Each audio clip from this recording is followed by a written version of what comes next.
Meninggalkan menjadi pembahasan kitab Bacatul Mu'min Bisyarah kitab Riyadhus Shalihin bab Muraqabah sampai hadis yang ke-62. Malam ini kita akan membahas syarah dan penjelasannya.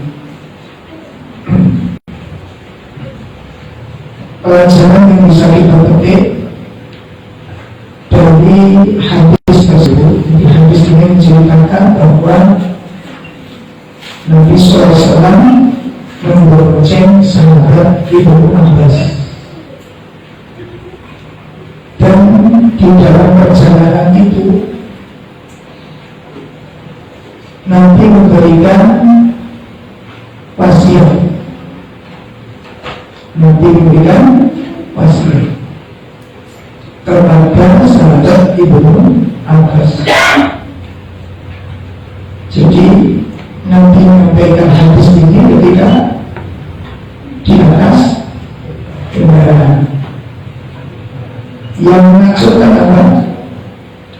Pada saat Ibnu Abbas dibonceng Nabi ini usianya sekitar antara 6 atau 7 tahun. Jadi waktu dibonceng ini sahabat Ibnu Abbas usianya antara 6 atau 7 tahun. Dan yang maksudkan di dalam membonceng itu begitu disampaikan hadis disampaikan Ibnu Abbas langsung hafal seperti kita.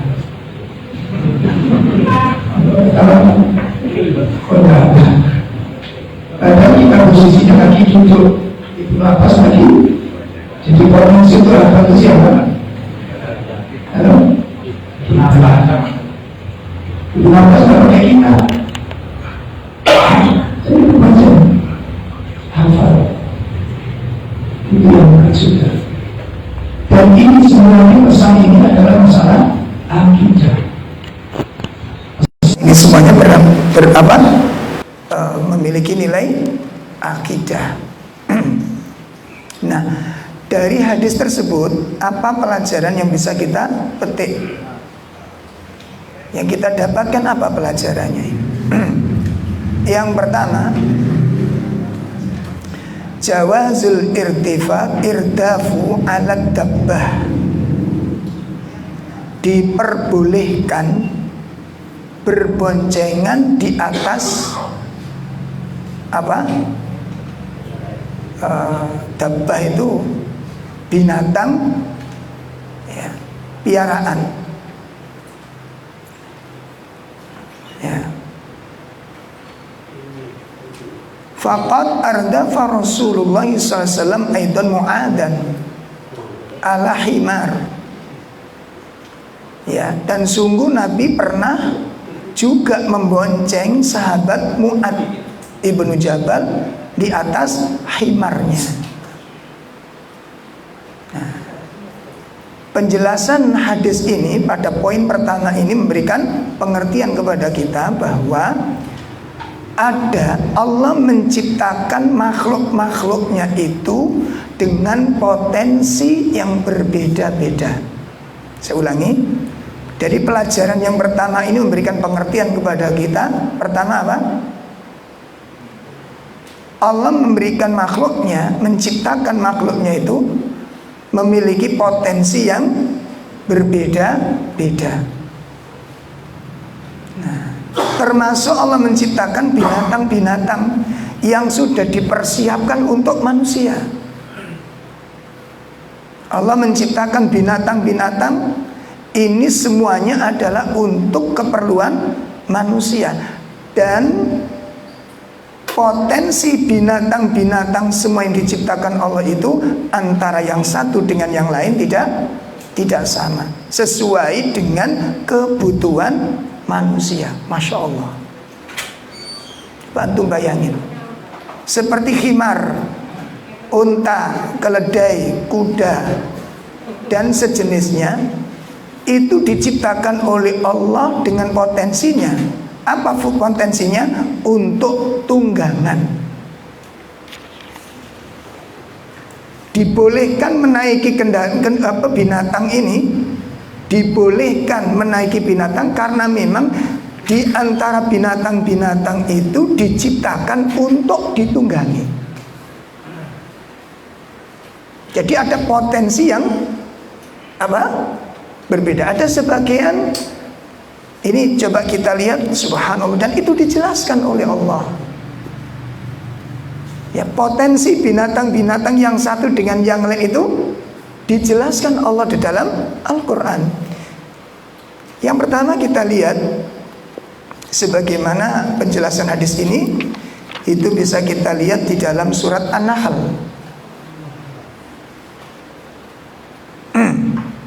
Surat An-Nahl, surat 16, ayat 5, ayat 6 sampai ayat 7, ayat 8 itu menjelaskan tentang binatang-binatang yang diciptakan Allah untuk ditunggangi. Masya Allah, dijelaskan dalam Al-Quran. Ya. Allah katakan di dalam ayat 5, A'udzubillahi minasyaitonir rajim. Wal an'ama khalaqaha lakum fiha dif'un wa manafi'u wa minha ta'kulun wa lakum fiha jamalun hina turihuna wa hina tasrahun wa tahmilu athqalakum ila baladin lam takunu balighi illa bisyikkil anfus inna rabbakum lara'ufur rahim wal khayla wal bighala wal hamira litarkabuha wa zinah wa yakhluqu ma la ta'lamun. Iya. Dan hewan ternak telah diciptakannya untuk kamu. Padanya ada bulu yang menghangatkan dan berbagai manfaat, dan sebagiannya kamu makan. Insyaallah. Dan kamu memperoleh keindahan ketika kamu membawanya kembali ke kandang dan ketika kamu melepaskannya ke tempat pengembalaan. Dan ia mengangkut beban-bebanmu ke suatu negeri yang kamu tidak sanggup mencapainya kecuali dengan susah payah. Sungguh Tuhanmu Maha Pengasih, Maha Penyayang.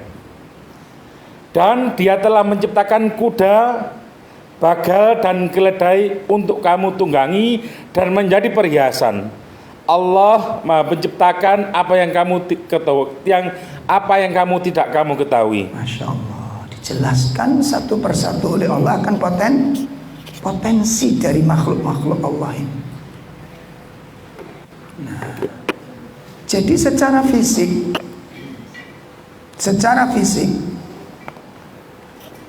makhluk-makhluk Allah itu memiliki nilai. Saya ulangi, makhluk-makhluk Allah itu memiliki nilai sesuai dengan potensi yang ada di dalamnya. Seperti tadi disebutkan pada ayat yang 5, ada sebagian binatang-binatang ternak yang Allah ciptakan, yang dibutuhkan manusia hanya bulunya saja. Yang dimanfaatkan apa? Yang punya nilai itu di bulunya. Ya, kemudian ada di antara yang kulitnya. Kemudian ada bulunya kita ambil, kulitnya kita manfaatkan, dagingnya kita makan. Coba antum bisa bayangkan, itu rezeki yang sudah disiapkan untuk manusia. Ya. Kemudian ada pula yang diambil tenaganya seperti khimar, keledai, unta. Untuk apa? Mengangkut barang yang kita nggak sanggup membawanya, yang kita nggak sanggup untuk mengantarkannya, kecuali dengan susah payah. Allah katakan Rabbukum la ra'ufur rahim. Itu bentuk kelembutan dan kasih sayang Allah kepadamu. Masya Allah. Kemudian ada pula yang dibutuhkan manusia itu bukan tenaganya, juga bukan bulunya, ya, namun sesuatu yang dikeluarkan dari tubuhnya berupa madu yang luar biasa. Sehingga makhluk ini diciptakan itu pribadinya orang mukmin, seperti tawon. Kenapa orang mukmin digambarkan seperti apa? Tawon oleh Nabi SAW. Karena tawon itu kalau makan mengambil yang baik, yang berkualitas. Jadi tawon itu akan hinggap kepada bunga-bunga yang mengandung sari-sari yang luar biasa, yang enggak dia ditinggalkan, yang enggak ditinggalkan. Dijauhi tempat-tempat walaupun bunganya bagus, walaupun bunganya indah, tapi kalau nggak ada sari-sarinya nggak akan tawon menghinggap ke sana, karena nggak ada yang diambil. Makanya jiwa orang mukmin nggak akan melakukan sesuatu yang nggak ada manfaatnya. Coba kita sebutkan bagaimana sifat orang mukmin itu. Salah satunya apa? Salah satu sifat orang mukmin adalah al-i'rad, ya, berpaling dari apa? Perkataan dan perbuatan yang sia-sia. Nah, jadi digambarkan seperti itu. Kemudian yang dikeluarkan jelas manfaat. Jadi orang mukmin itu ngambilnya, makannya yang halal-halal, minumnya yang halal-halal, ya, kemudian mengeluarkannya bermanfaat bagi manusia. Omongannya membawa petunjuk, omongannya membawa ketentraman, omongannya membawa kedamaian, permusuhan menjadi persaudaraan kalau ketemu orang mukmin. Nah, kalau orang bermusuhan ketemu orang mukmin kok tambah musuhan, ini bermasalah lisannya ini. Kok bisa yang diambil halal, yang dikeluarkan tadi gak kayak tawon balian. Yang diambil halal kita, Masya Allah kita ini. Yang kita ambil Quran, yang kita ambil hadis, itu pun kita pilih. Betul apa enggak? Kita menyerap hadis itu sembarangan apa pilihan? Menyerap hadis pilihan apa sembarangan? Ketika berbicara sembarangan apa pilihan? Loh kok tadi bedo? Ana sing salah iki. Ada yang salah ini sudah. Nggak pas. Sudah, ini poin penting bagi kita semuanya. Sekedar membicarakan kendaraan terkadang mengandung kaidah-kaidah yang luar biasa di sini. Ya, makanya makanya harga sebuah binatang itu terletak pada potensi. Ada yang potensinya tenaganya, ada yang potensi itu dagingnya, ada yang potensi itu bulunya saja. Bahkan ada yang dibutuhkan cuma suaranya saja. Seperti apa? Burung perkutut itu gak butuh lemu, nek menengnya gak payu mas. Loh ya apa tidak? Karena yang diambil bukan gemuknya burung perkutut itu, tapi apa? Suaranya. Burung merak beda lagi. Nah burung merak ini nilainya di mana? Bulu. Suaranya akeh, bulu ini merotoli ora payu. Karena tidak butuhkan suaranya burung merak itu. Burung walet air liurnya, Masya Allah. Semakin banyak air liurnya semakin kaya yang punya. Beda dengan pansempean. Makanya manusia itu kalau diukur dengan binatang secara dohir mahal mana? Secara dohir manusia dengan binatang mahal mana? Binatang. Wong ilire walet niku 1 kilo 70.000 mas. Ilir sampean piro? Sampeyan duwe bojo ngiler wis gak dijak nang tekan undangan ora? Insyaallah. Lalu bagaimana dengan manusia? Potensinya manusia di mana? Nilainya di mana? Sehingga apa yang dimiliki manusia nanti itu disetel, diarahkan, dibimbing oleh hatinya. Pembicaraan kita baik atau tidak tergantung hatine sampean. Nek ati sampean niku apik, sing sampean omong mesti apik. Sifat sampean mesti apik. Watak sampean mesti apik.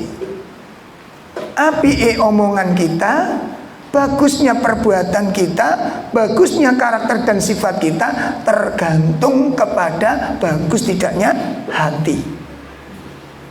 Persoalannya sekarang, bagaimana dengan kondisi hati? Siapa yang menentukan hati? Bagus dan tidaknya hati tergantung dari apa? Keyakinannya. Makanya tolong teman-teman yang sudah ngaji gini, ayo dievaluasi. Wong sing kita serap itu Al-Quran, yang kita serap itu hadis. Ngomongnya kok nggak enak, ini kan nggak cocok. Ono sing salah mas. Ada yang salah ini. Kita kalau ada ibu-ibu itu kalau nanya, saat hadis ini saya dapat serseran ini sohe enggak, doib apa enggak, itu dipilih mas. Pilihan yang kita ambil ilmunya. Loh kenapa sikap-sikap enggak pernah dipilih? Omongan kita enggak pernah kita pilih, ini sohe apa enggak omong begini?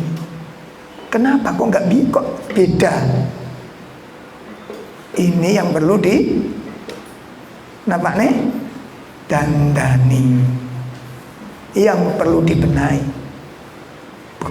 Nah, ini pelajaran pertama. Jadi Allah menciptakan binatang-binatang itu sesuai dengan potensi. Dan di Al-Quran nanti antum buka, terutama dalam surat An-Nahl nanti, itu buahnya Allah menjelaskan. Dari binatang ini itu disebutkan dalam surat An-Nahl. Ini pelajaran pertama. Masya Allah. Iya. Pelajaran yang kedua, istihbabu ta'limun nas al-ilmun nafi' bil kalamil mukhtasar al-mufid al-jami'. Istihbab, dianjurkan ta'limin nas, untuk memberikan pengajaran kepada manusia. Dianjurkan kita untuk memberikan pelajaran, memberikan pengajaran kepada manusia. Apa yang perlu diajarkan? Ilmun nafi', ilmu yang bermanfaat. Nah, jadi kita semua ini punya tugas. Apa tugas kita? Memberikan pengajaran kepada manusia terhadap ilmu yang bermanfaat. Bil kalamil mukhtasir, dengan ucapan yang singkat. Al-mufid yang bermanfaat, al-jami yang padat. Nah, tadi itu memberikan nasihat itu nggak butuh bisa ceramah dawa-dawa, enggak.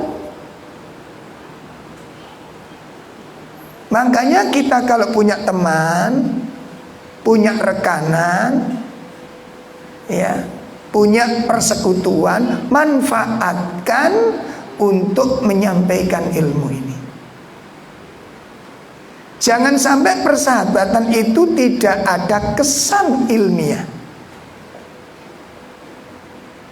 Jangan sampai pertemanan itu tidak menghasilkan sesuatu yang mahal. Apa sesuatu yang mahal itu? Ilmu dan hidayah. Jadi kadang-kadang orang bersahabat bertahun-tahun belum pernah menyampaikan satu ilmu pun kepada temannya. Ini kurang benar. Makanya nggak nyebar-nyebar ilmu itu. Nah, teman saya itu kalau saya omongi langsung pergi. Ya, tergantung. Pola bahasa yang kita pakai, metode yang kita pakai ini penting untuk kita pelajari. Cara berdialog dengan manusia. Contoh, ini seringkali makanya orang nggak suka Ketika kita berteman dengan orang yang mungkin pahamnya beda dengan kita, ya, begitu diskusi, satu misal dia cerita, wakur untuk kariban Mas Yusuf, kenapa? Tadi malam melehan acaraku di kampungku acara begini-begini. Yang kita tahu acara itu tidak disyariatkan. Kita dengar begini, ini tenang apa gemermet? Ayo pertanyaan sederhana aja. Tenang apa gemermet? Gemermet. Kenapa? Itu manusiawi kita dan itu wajar. Itu tanda-tanda bagusnya iman kita ini. Kita ada kecintaan kepada sunnah, kebencian kepada bid'ah. Itu tanda kecintaan kita kepada tauhid, kebencian kita kepada syirik. Benar apa enggak? Cuma persoalannya adalah ketika kita mensikapi perkara tersebut, ini yang perlu kita perhatikan caranya. Nah, terkadang di antara kita ini terjebak dengan pola ini tadi. Karena cinta kita kepada sunnah, cinta kita kepada tauhid, benci kita kepada bid'ah, benci kita kepada kesyirikan, maka kita ingin teman kita supaya segera tahu bahwa ini tidak boleh. Bagaimana akhirnya? Kau nak ajaran ngono kuwi. Kau nak ajaran ngono. Loh, karena ajarannya apa sih, Mas? Kau ono. Ndi dalile? Ngono langsung. Iku sing garemu gak tertarik. Iku sing garemu gak tertarik nang sampean. Paham? Kenapa? Karena dia baru procot itu di keluarga besarnya, di masyarakat besarnya adanya itu, Mas. Begitu ketemu sampean, dah ono teng-teng kene, Mas. Lah sak kecamatan ngono kabeh lho, Mas. Dan itu dialami berpuluh-puluh tahun, yang dipahami dan belum ada ilmu yang sampai kepada mereka. Nah, ini yang saya katakan, untuk menyampaikan ilmu itu butuh ilmu. Nah, kalau Mas ini kan dalam tidak ini, denger langsung. Long duduk Ustaz sampai dalil, dalil. Bang Ustaz ya kata dalil. Ini metode yang perlu kita pelajari dengan baik. Jelas? Sama dengan anak-anak, mungkin adik, mungkin ponaan. Kau oleh ngeliku haram, langsung cek ngoten. Ada pertanyaan, Mas. Aku krungu-krungu jane pengajian niku pacar itu gak oleh, Mas. Gak oleh aja nih. Tapi aku nek gak duwe pacar, aku nek sekolah gak semangat ya, Mas. Sampeyan jawab piye?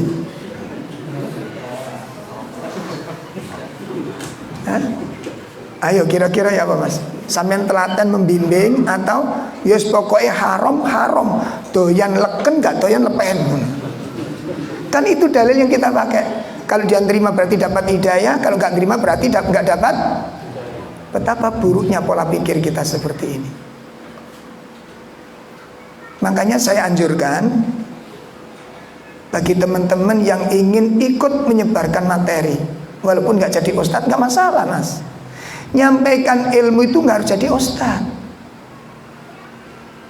Kan kemarin kita sudah sampaikan dakwah ada berapa macam? Yakin lali bisa. Dakwah pinten? Ada dua. Yang pertama disebut dakwah ijtimaiyah. Dakwah ijtimaiyah itu seperti ini. Daurah, tabligh akbar, kajian rutin seperti ini. Lah ini membutuhkan kemampuan secara khusus. Yang kedua disebut dakwatul fardiyah. Dakwah secara individu. Nah ini bentuknya fleksibel, lebih luas, ya, lebih berkesempatan yang sangat banyak ini. Karena di setiap tempat bisa, nggak usah pakai. Jadi kalau kita dakwah fardiyah nggak usah pakai muqaddimah, nggak masalah. Ya Antum nasihati istri, nggak usah istri didudukkan. Nih, duduk sebentar. Bismillahirrahmanirrahim. Assalamualaikum warahmatullahi wabarakatuh. Nggak usah. Itu malah ditinggal tidur antum. Ya, nggak usah. Innalhamdalillah, nahmad, nggak pakai. Kan enak dah. Satu misal Gojek, ini Gojek, cak ngobrol Gojek itu. Lah caranya supaya gimana? Nah bayarannya sampai tambah titik penak. Wis Pak tambahi ke taman kopi. Meneh sampean ge langganan seneng. Sampean nasihati akeh nganute Mas. Tapi nek sampean medhit, ndelok gambare tok wis wedi wong niku. Bayangno daleme pundi Pak? Daleme anu si fulan, alamat niki. Bayangno medhite niku wis gak enak gonceng niku. Ngoten ya. Jadi ibu beli juga begitu. Jangan kita yang sering orang disuruh ngalah untuk kita, ya, tapi kita berikan manfaat pada orang lain.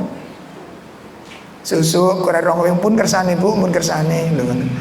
Sampeyan ketok sampeyan kate tuku seneng niku. Apalagi sampeyan Bu jenengan kersa jilbab dipakai lho nggih. Itu lho langsung nyata gitu. Bu kalau jenengan tak kasih jilbab kersa mboten? Kersa jenengan nek jilbaban cuantik lho ngoten. Ojo. Ayo coba selama kita berteman dengan teman-teman yang enggak berjilbab, apa yang sudah kita kasihkan sama mereka? Apa? Kita yang bersahabat dengan teman-teman yang enggak sholat, apa yang sudah kita kasihkan sama mereka? Sudah kita pernah ajak kita sholat? Hah? Sudah pernah kita tawari taklim? Jangan sampai persahabatan kita enggak ada nilai seperti ini. Caranya bagaimana?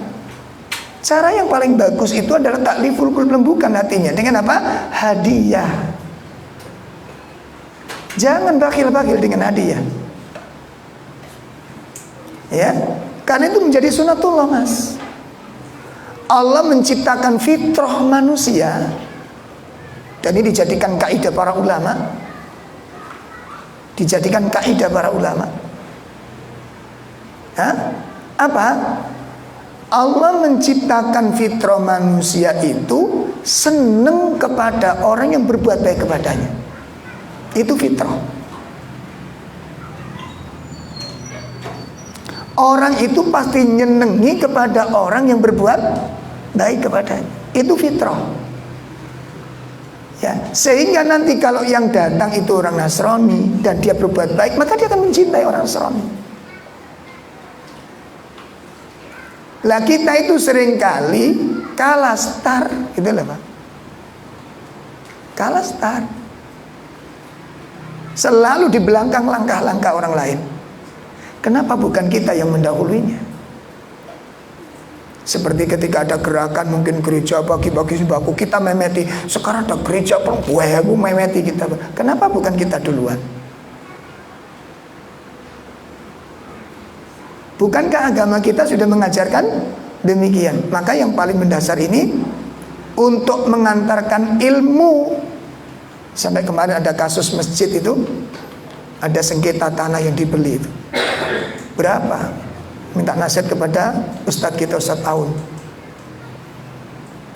Mintanya kemarin itu awalnya sekian Ustadz, ya, terus meningkat menjadi 300 juta. Sekarang membengkak 500 juta. Terus apa kata beliau? Kalau memang itu deal dan benar dijual dan memang harus kita miliki, ambil 500 juta, ambil. Kenapa? Masjid dan dakwah ini gak ternilai dengan 500 juta. Insya Allah. Makanya antum jangan eman-eman untuk mengorbankan sesuatu, ngajak orang sholat, kurban, nasi pecel, gitu lah. Kenapa kita tidak bisa menjadi sebab hidayah bagi orang lain? Bersahabat kita bertahun-tahun belum pernah dengar nasihat dari kita. Ini kekeliruan yang sangat besar. Saya pernah bermajelis dengan seorang syekh di Bogor, menceritakan pertemanan. Ada seorang pekerja dari Jerman di Saudi. Jadi di nomor itu jenenge kontrak. Berpuluh-puluh tahun masih sana. Nah, kalau satu kantor tuh walaupun beda agama kan akrab toh. Gimana? Sudah tim ini jadi tim di perusahaan itu tim ini. Nah pas kontraknya habis, si orang Nasrani harus pulang ke negaranya. Bingung si orang muslimnya ini. Ini mau tak kasih hadiah apa gitu loh. Bingung. Karena kaya dia. Tak tukono klambi, yo klambi ini wis. Oke, tukokne opo enak dia. Akhirnya dia datang ke seorang syekh. Ya syekh, saya itu punya teman, dan ini saran Anda apa? Kira-kira kalau saya kasihkan hadiah itu hadiah apa? Gitu. Apa kata syekhnya? Kira-kira yang disukai dia apa? Satu. Yang kedua, kasih buku-buku bacaan tentang indahnya Islam. Tentang apa? Indah. Lu apa? Nggak tersinggung. Tergantung antum ngomongnya piye. Lu mana lah? Makanya semuanya itu tersinggung atau tidak itu tergantung apa? Pola bahasa kita. Pola bahasa kita itu sangat menentukan, Mas. Ya, akhirnya dituruti, sampaikan aja. Saya tuh bingung mau kasih hadiah antum itu apa. Cuma ini satu kono, kesukaanmu mungkin dari makanan, mungkin dari buah-buahan, ya, atau mungkin kalau baju yang kamu suka itu aku tahu, saya nggak tahu mungkin ini nggak bernilai, tapi ini demi persahabatanku denganmu. Dan ini ada buku-buku kecil ya. Kalau memang nanti dibutuhkan silakan. Kalau nggak mungkin bisa dihadiahkan orang lain. Saya terus terang bingung mau kasih hadiah antum. Sudah nggak usah bingung, istilahnya begitu. Akhirnya pulang kampung. Pulang kampung, di rumah dibuka itu kaget dia. Ngapain saya dikasih buku-buku begini gitu. Ngapain? Digeletakkan buku-buku itu di mejanya lah gitu ya, nggak pernah disitu. Nah pas duduk itu, duduk nyantai, itu kan ada tulisan. Lah tulisan itu kan menggelitik. Seperti antum buka YouTube, ada judul. Antum kan sering ngintip judul loh. Betul apa enggak? Kenapa? Penasaran. Setelah penasaran, ketagihan. Nah, gitu. Iya apa enggak? Bisa jadi begitu. Itu ceritanya demikian. Nah, pas duduk-duduk nyantai, dia baca indahnya Islam, apa kemuliaannya, apa itu keistimewaan. Akhirnya dia coba buka itu. Apa sih isinya ini? Melihat judulnya tadi menarik. Akhirnya dibacalah pelan-pelan. Subhanallah. Dari situ hidayah itu ada. Subhanallah. Dari situ hidayah itu masuk. Makanya inilah yang kita ambil. Kita tidak tahu hidayah itu lewatnya mana. Ya, makanya kita harus bercita-cita di hati kita. Hati antum harus ada cita-cita menjadi sebab hidayah orang lain. Ada nggak cita-cita itu? Ada nggak keinginan di hati kita untuk menjadi sebab hidayah orang lain? Kalau nggak ada, nggak usah mimpi Islam dan sunnah ini menyebar. Kenapa?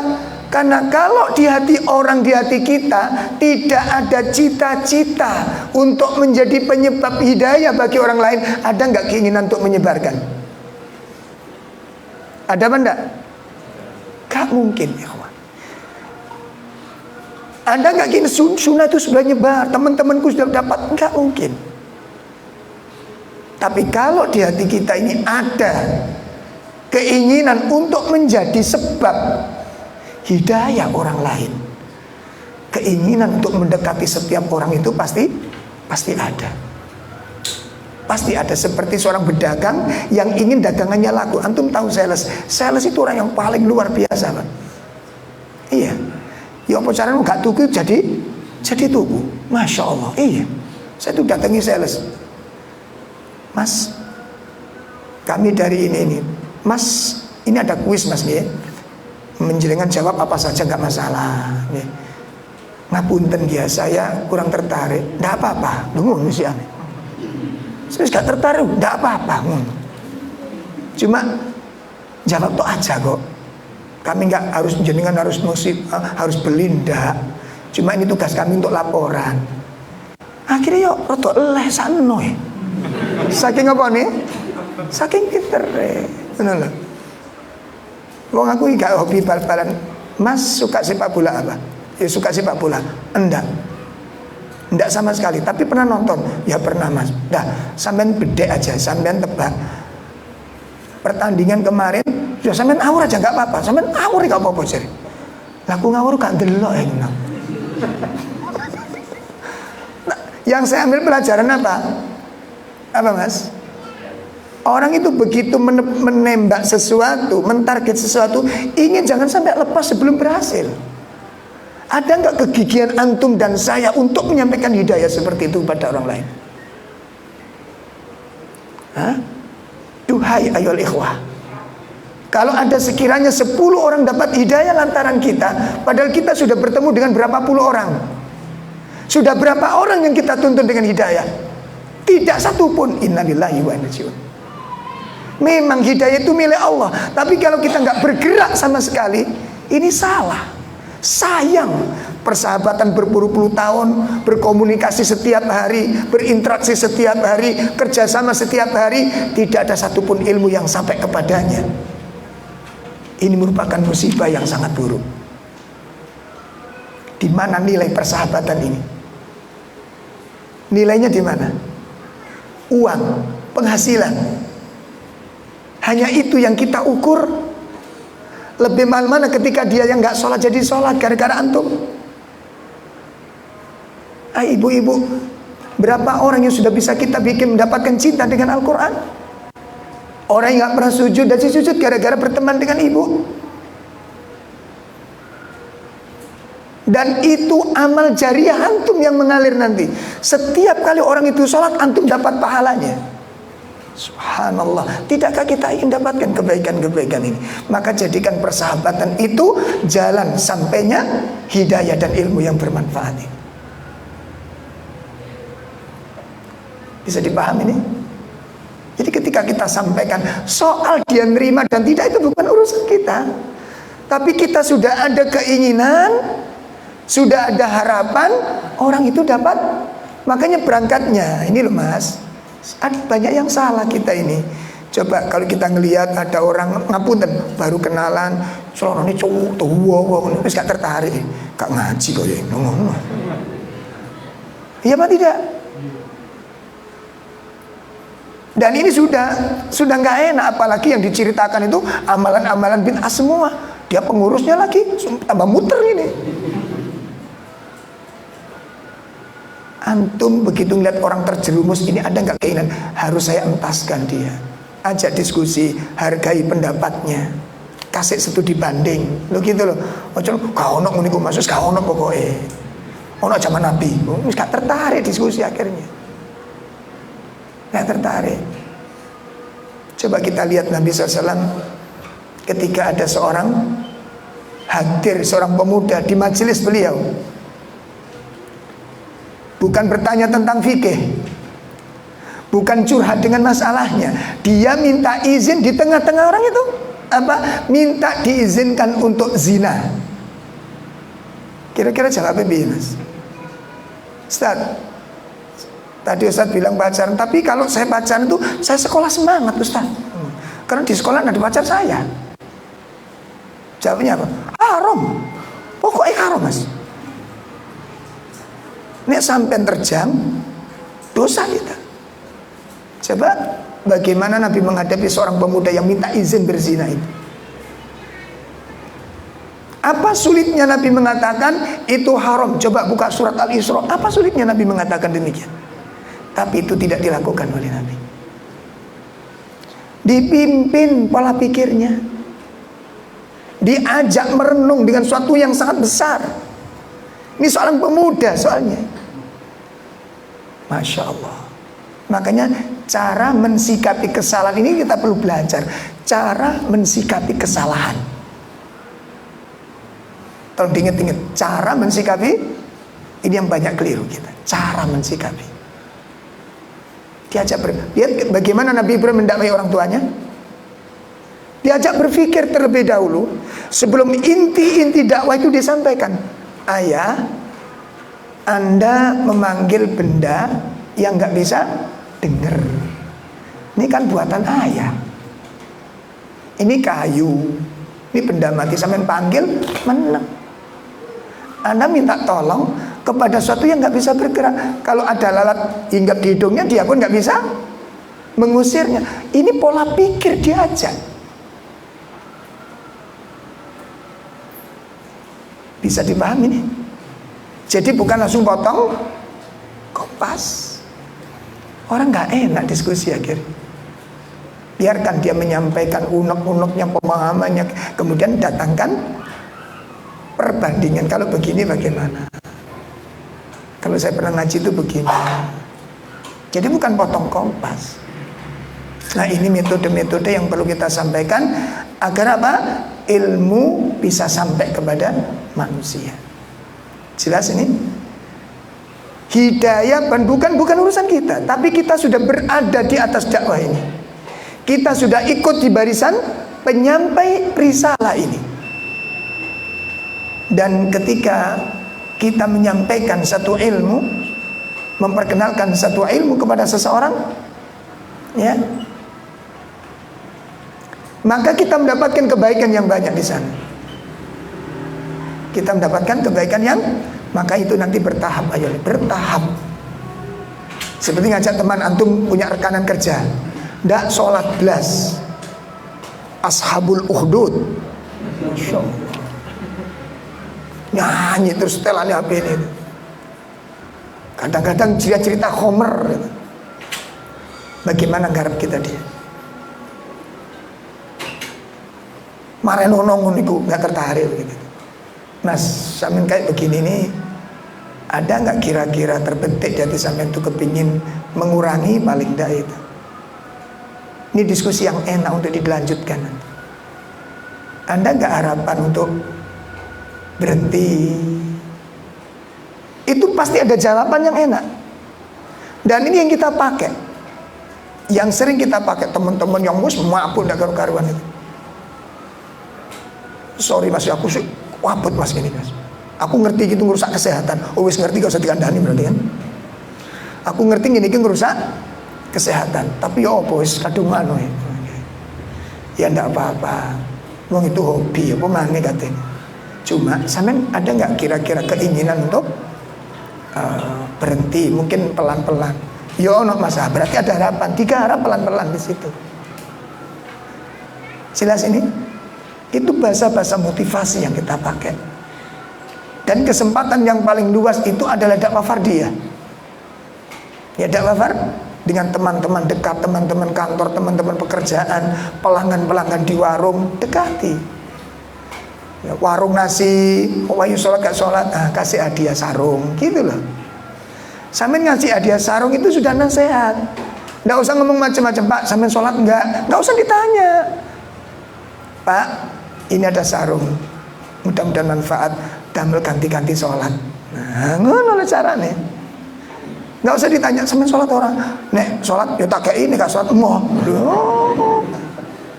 gak tertarik akhirnya. Kemarin waktu kita bagi-bagi sarung itu, takmir bilang, Ustaz, ini sarung mau tak kasihkan yang sholat-sholat saja. Lu kenapa Pak? Lah kok nek gak sholat kayak gembul-gembul ya Ustaz. Nah carane piye sampean? Begitu menjelang Ramadan, nah terus gimana Ustaz ini? Mau kalau dipakai kemul enggak apa-apa, tapi itu nanti yang ngasih dapat tadi apa ini? Pahala karena niatnya untuk mengajak sholat. Sampaikan saja, Pak, ini kajiannya sudah mau Ramadan untuk persiapan gaya gantian tarweh. Itu nasihat sudah. Itu nasihat. Dan subhanallah, orang yang sudah 60 tahun usianya tidak pernah terkena air wudu gara-gara selembar sarung. Itu hari pertama dia sujud di hadapan Allah SWT. Itu hari pertama wajahnya terkena air wudu. Itu hari pertama dia mengucapkan takbir kepada Allah selama 60 tahun gara-gara selembar sarung. Masya Allah, carane mas. Lah kira kita tidak ingin kalau seandainya orang yang sudah hampir menjelang kematiannya itu ternyata dapat hidayah, ternyata yang nuntun antum. Masya Allah, ada nggak keinginan seperti ini? Makanya pelajaran yang kedua adalah istighbabu ta'limun nas. Dianjurkan untuk memberikan pengajaran kepada manusia terhadap ilmu yang bermanfaat. Sudah, kalau ngajak orang itu, apa yang dia bisa lakukan terlebih dahulu, jalankan. Jalankan. Aku iki gelem sholat mas, tapi sik geradul kasok 5 waktu, ndak apa-apa. Sama dengan orang ngobati sakit itu mas. Apa langsung sing muntah-muntah, sing mual, sing gak doyan mangan, sing gak doyan, apa sekali minum langsung sembuh semuanya? Hah? Tidak. Setiap ada perubahan, hargai. Ini yang kadang-kadang kita kurang bisa, termasuk dakwah di rumah ini. Ada bapak-bapak istrinya mau ikut kajian, ya aku melu ngaji, cuma selonoan jin. Lah kita tahu tempat kita kayak begini, wes gak usah ngisi-ngisi. Betul apa enggak? Halo? Ini sudah mau berangkat, cuma pakaiannya memang seperti itu. Ajak. Dan ibu-ibu kalau bertemu dengan orang seperti ini di majelis, nggak usah dipelototi seperti masuk makhluk asing gitu. Datangi, jemput, hargai setiap orang yang ingin mencari hidayah. Dia datang itu untuk mendapatkan ilmu dan hidayah, maka sambutlah, sehingga tempat itu menjadi tempat yang paling nyaman bagi dirinya. Ketika ibu-ibu menyambutnya, menanyainya, mengakrabinya, dan selalu mengundangnya, maka yang terngiang-ngiang di dalam kajian ini apa yang terngiang-ngiang kira-kira? Wajah-wajah yang penuh dengan persahabatan, wajah-wajah yang penuh dengan kebaikan, wajah-wajah yang penuh dengan persaudaraan. Begitu membayangkan, Mbak, besok ada kajian. Kalau yang dilihat itu wajah-wajah yang penuh dengan persaudaraan, itu bayangkannya gimana kira-kira? Hah? Maka majelis ini akan menjadi magnet bagi hidayah itu. Nah ini yang kadang-kadang kita kurang bisa. Jelas ya? Nanti ada orang yang baru datang, wala salam wala kalam. Masya Allah. Wala salam wala kalam. Ya sudah isya dulu ya. Nah, ya silakan. Kita lanjutkan. Jadi ini pelajaran yang kedua. Dianjurkan untuk apa? Ta'limun nas, untuk mengajarkan ilmu kepada manusia. Maka jadilah kita sebagai orang-orang yang menyampaikan ilmu sesuai dengan apa yang kita dapatkan, apa yang mampu kita sampaikan. Ya. Baik. Kemudian pelajaran yang ketiga,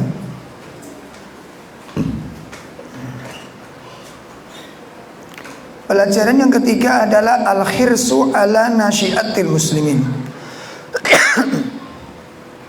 Perintah untuk mendidik kaum muslimin, ya, dari sejak usia dini. Ya, diperintahkan untuk mendidik kaum muslim itu dari sejak dini. Dari sejak kecil itu sudah diajarkan tentang berbagai macam bab yang bisa dijangkau oleh anak-anak kita, bahasa yang bisa ditangkap oleh anak-anak kita, yang bisa difahami dengan mereka. Ya. Makanya perkara ini contoh ketika Nabi berkendaraan dengan sahabat Ibnu Abbas ini, yang usianya Masya Allah masih relatif, masih kecil, usia 7 tahun Pak, 6 atau 7 tahun itu dia. Ini masih anak-anak, sudah mendapatkan pelajaran yang Masya Allah ini, ya, pelajaran yang sangat mengagumkan. Ikhfadillah yafadka. Nah, pola bahasa ini makanya Nabi di awal itu dengan panggilan yang bagus, ya gulam, itu sebelum menyampaikan materi. Ini untuk apa? Menarik perhatian. Cara memanggil kita ini sangat penting. Cara memanggil kita pada anak-anak kita, cara memanggil kita pada anak-anak teman kita, cara memanggil kita dengan anak-anak tetangga kita. Cara supaya anak ada pendekatan, ya gulam. Dan kebiasaan Nabi SAW ini paling enak Mbak, paling luar biasa. Ya, ketika kami berjalan waktu haji kemarin itu saya manfaatkan setiap subuh kita keliling. Ada anak kecil-kecil tuh yang cari rezeki melalui timbangan. Anak-anak Madinah itu kecil-kecil Pak, pinter-pinter bahasa Arab, Masya Allah. Masya Allah. Wah, saya fasih bahasa Arab nih. Ini belajar mulai umur biro nih.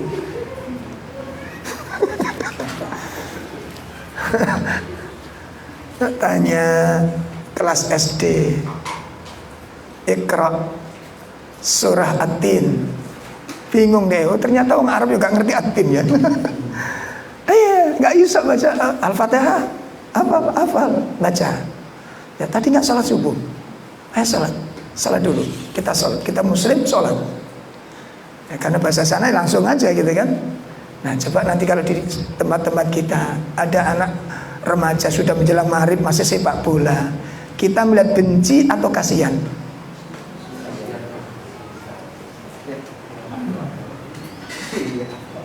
Iku anak sopo yang ini bal-balan gak ngerti umat. Ayo Pak, di hatiku langsung ini gergeten apa kasihan? Itu yang menentukan berangkatnya ini sudah masalah kita ini. Seperti tadi saya sampaikan, seperti tadi kita sampaikan, anak kerja dulu Pak di perusahaan. Mau saya orang pabrikan Pak saya dulu. Temacam Mas Yono itu dulu. Banyak teman-teman saya di sini. Kerja dikasih teman satu tim dan 2 orang satu tim itu. Cuembrak Pak. Masya Allah, kenapa aku dikai wong ngene? Coba kalau kita ketemu dengan orang seperti ini, yang muncul di hati kita kebencian atau kasihan. Apalagi begitu kita kenal, wis sobone gak tutuke kelas makrifat kenapa? Aku gak ngaji kok sampean, aku ngaji tapi torikot Mas. Masya Allah, tambah gemes ini. Iya apa tidak? Cerita sing wis tikus kepethuk, tikus tasbih, tikus maca tahlil, macam-macam. Saya kemarin waktu kita dakwah awal di Malang itu begitu.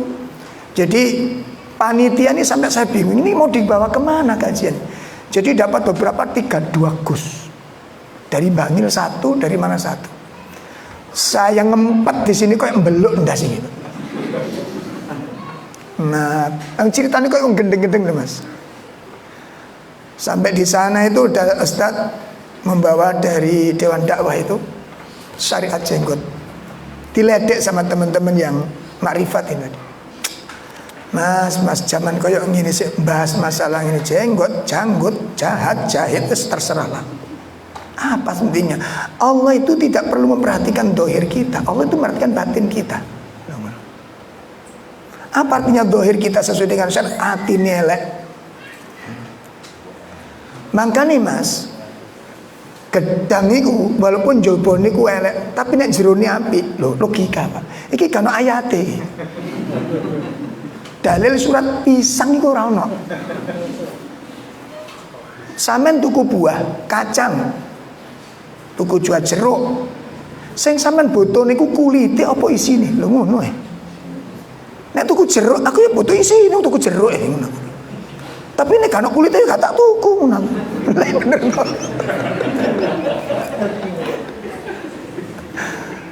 Dadi wae gendeng-gendengan ngene. Engko maru jeruk iku dionceki ngoten Pak. Kulite didhewekno, isine didhewekno, jeruke didhewekno. Sing ngene iki nek Pak nek sing ngene iki sing jeruk sing ndi? Ya bingung to aku. Aku ya bingung kok preteli ngene ngono aku. Dadi ngajine ku modele ngono, enggak buka surat ini, ayat ini berkata, enggak ada begitu itu. Ngajine jeruk dionceki. Ngene iki sing jeruk ndi, Mas? Dadi ngajine ku bahas jeruk. Ngoten. Akhirnya tak beda. Lah sampean nang pasar tuku jeruk sing sampean dudingi sing ndi nang. Dek bingung yo. Lah mungkin ya diakal kok diakal-akali kan. Itu sampai ya Allah. Jadi gak penting. Dohir itu gak penting. Nabi yang ngomong, innallaha la yanduru ila suwar. Lu duwe dalil Pak wong ini. Allah gak butuh lihat wajahmu, gak bentuk lihat bentuk fisikmu, tapi yang dilihat oleh Allah adalah hatimu. Takwa itu di sini, bukan di sini. Masya Allah. Awakmu duwe dalil ngene. Akhirnya qadarullah hujan terus Pak. Hujan terus. Nah, Ustadz yang mau ajak saya pulang itu awal saya dakwah di Malang Selatan itu. Saya masih bujang waktu itu. Ya belum ada listrik, belum ada air di sana. Ya, akhirnya teman saya ini masih keploh, bajunya dijemur karena kejauhan. Saya Ustadz nunggu ini kering dulu. Mas, gak perlu bajuan, Allah itu gak ndelok lahire. Gitu Ustadz. Mudah ora apa sing penting batinmu apik. Nggih ta Ustaz, muweneng Pak kawani jawab. Nggih Ustaz, nggih masih muda kan betul napa-napa kan Allah gak butuh ndelok fisike iki ngono aku. Dadi muncul kan diuber-uber kirik kowe ngono.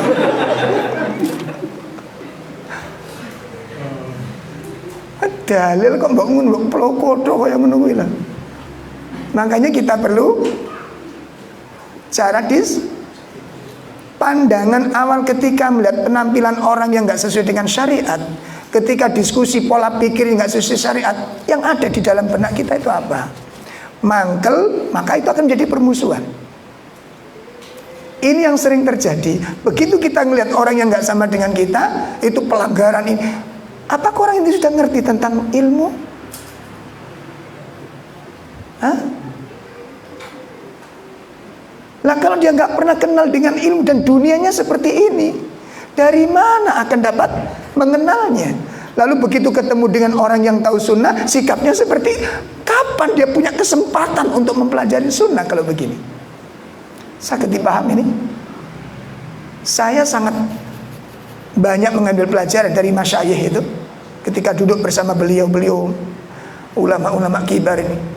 Ketika melihat sosok kesalahan seseorang, maka kesalahan itu dicarikan udur, Mas. Dicarikan apa? Udur. Subhanallah. Syekh Abdul Razak hafizallahu taala ketika datang ke Jakarta, beliau minta kepingin ke pasar-pasar desa, ke pelosok. Akhirnya diantar sama Ustadz Sasa. Begitu ada di daerah mana itu waktu itu di pasar desa Pak, agak desa pedalaman, yaitu pasar rakyat kecil itu, pas zuhur. Dan dikumandangkan saat orang berjubel cari barang-barang jual beli di pasar rakyat itu, pasar kecil itu. Nangis beliau. Apa? Di tengah hiruk pikuknya orang seperti ini masih ada teman yang mengumandangkan Anda. Subhanallah. Itu yang menjadikan ketakjuban. Diambil sisi positif yang diambil dulu. Kemudian beliau menangis lagi ketika ada seorang ibu-ibu yang menutupi dagangannya ketika mendengar adzan, lalu ambil mukena, lalu lari ke masjid, berjalan ke masjid. Nangis beliau. Di saat orang sedang tawar-menawar, sedang menawarkan dagangannya, dia tutup barangnya, dia tinggalkan dagangannya, dia menuju masjid Allah Subhanahu wa taala. Ini kelembutan hati. Adapun dia tidak berjilbab, karena waktu itu dia berjilbab, mungkin dia belum tahu bahwa itu adalah wajib. Lalu siapa yang memberitahu?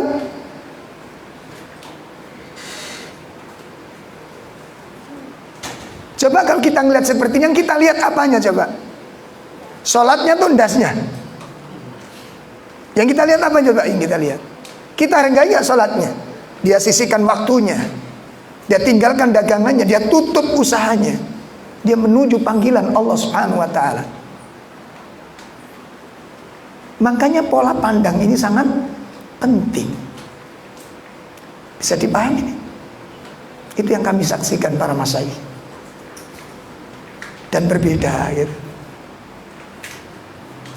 Masya Allah. Ini Pak.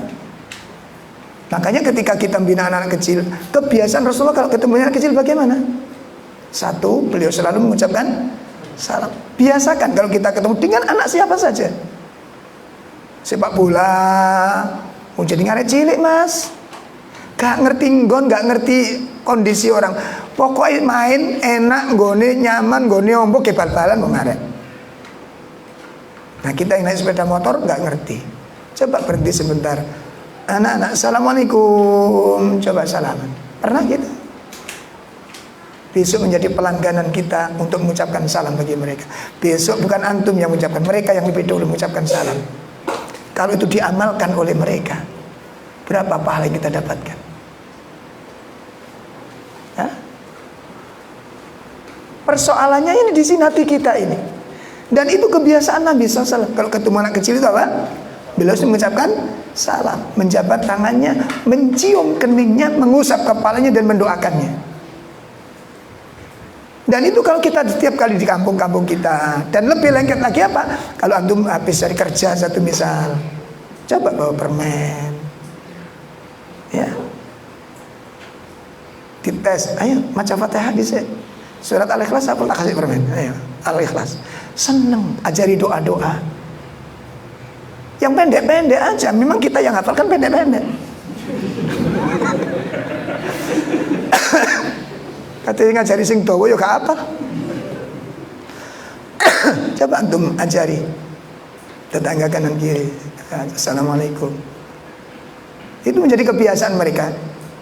Doa keluar rumah antum sudah punya binaan, nggak usah mendirikan TPG sudah. Kenapa kok sulit nyampaikan ilmu ini?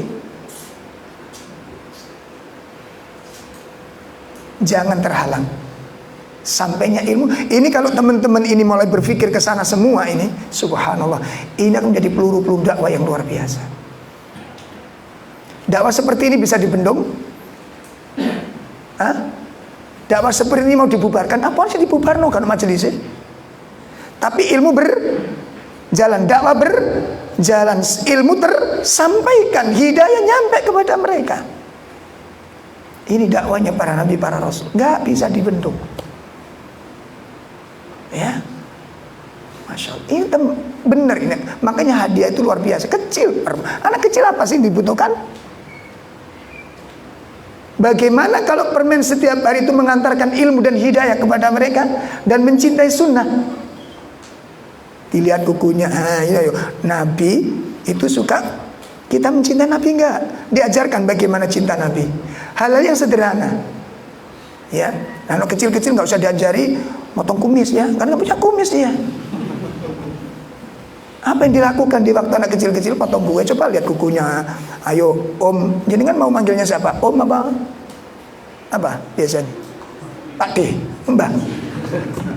Terserah lah. Ayo om lihat tangannya, yo lihat kukunya gimana, coba lihat. Ini kok panjang, kenapa ini?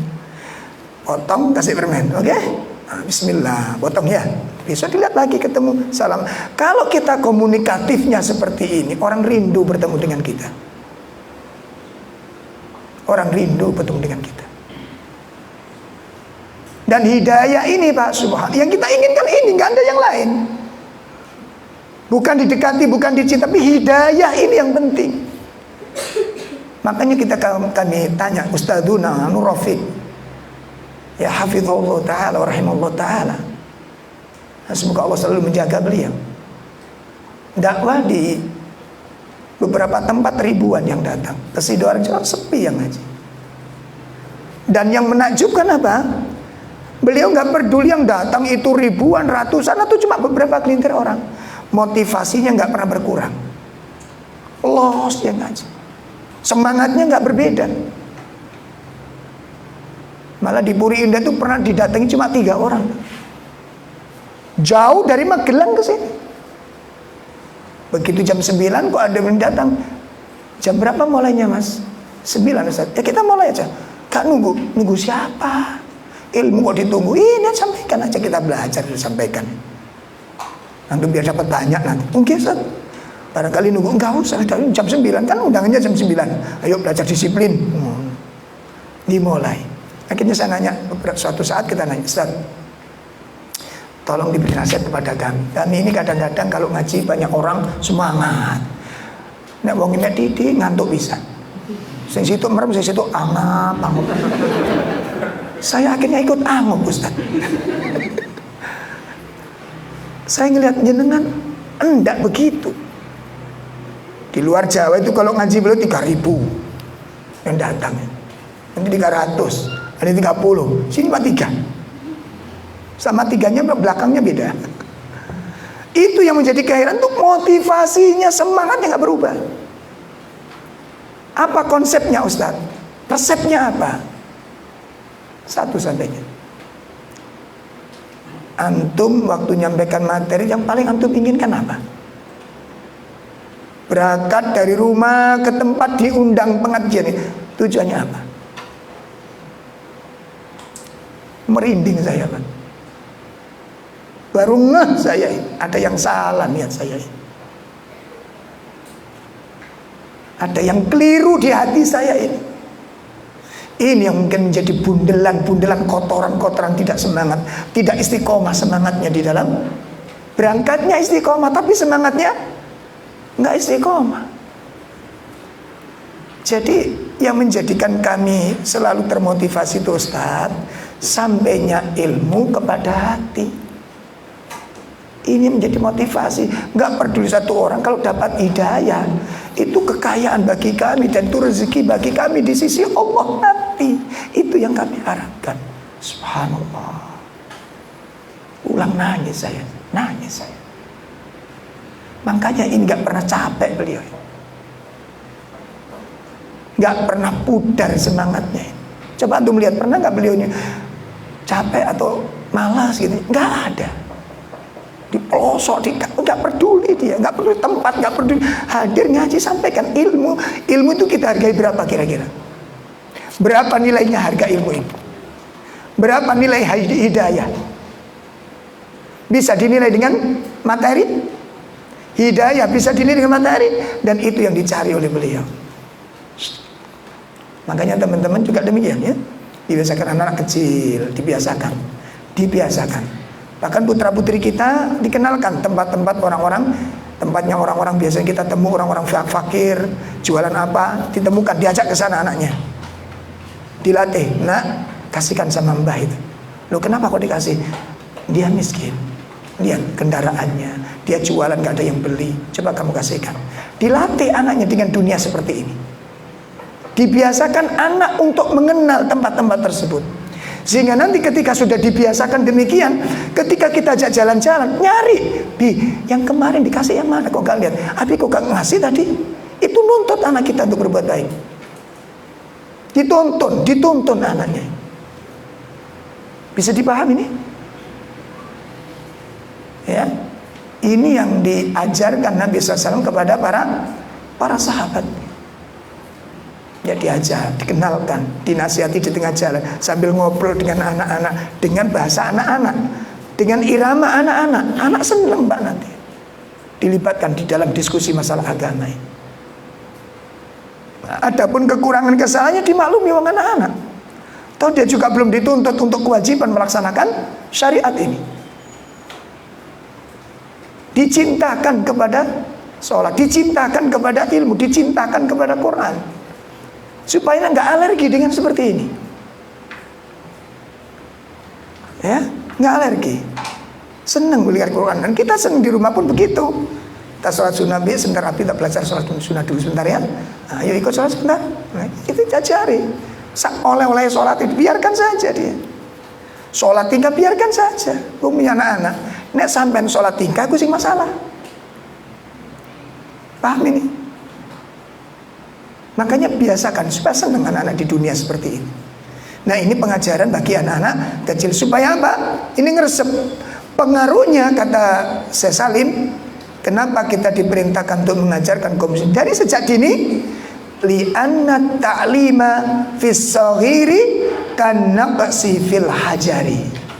Karena mengajarkan ilmu kepada anak-anak di waktu kecil itu seperti mengukir di atas batu. Mancep Pak pola pikirnya. Nah itu ditancapkan di sana, ditanamkan di sana. Baik, ini pelajaran yang keberapa? Yang ketiga. Pelajaran keempat, kelima dan seterusnya insyaallah nanti akan kita sampaikan pada kajian-kajian yang akan datang. Mudah-mudahan ini bermanfaat dan semoga kita diberi kekuatan oleh Allah untuk bisa melaksanakannya. Amin.